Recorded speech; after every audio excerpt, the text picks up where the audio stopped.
मिळवलेला आहे काय खरं तर आजचा हा विजय ऐतिहासिक विजय जनतेने घडवून आणलेला आहे।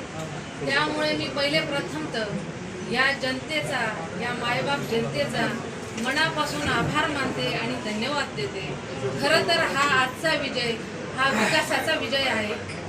आप्पासाहेबांनी, तालुक्यातल्या आमदार यांनी जो आतापर्यंतचा विकास केला, त्यांच्या नेतृत्वावर आणि कर्तृत्वावर ह्या जनतेने विश्वास टाकला आणि त्या विश्वासाच्या पोटी आजची खरं तर ही ऐतिहासिक विजयाचं फलित आहे असं मी म्हणते। दुसऱ्या ठिकाणी संधी मिळाली नक्कीच, कारण ह्या जनतेने वेळोवेळी आम्हाला गेले 20 वर्षापासून आमच्या कुटुंबावर, या शिवसैनिकांवर या जनतेने प्रेम केलं आणि त्या प्रेमापोटी मला ह्या जनतेने परत दुसऱ्यांदा ही सेवेची संधी दिली आणि ती संधीचं सोनं, ती संधी सार्थक करून दाखवण्याचं आमदार साहेबांच्या नेतृत्वात मी नक्की करतो। आपण भाषण करताना सांगितलं होतं की मला जर निवडून दिलं तर मी पाणी देणार 100% आमदार साहेबांच्या नेतृत्वात काम करते आहे। आमचं वरती आणि इथपर्यंतचं सत्य नसलेले आम्ही आहोत, त्याच्यामुळे ह्या जनतेला पाणी देण्याचं जे वचन मी दिलेलं आहे ते नक्कीच मी पूर्ण करणार आहे।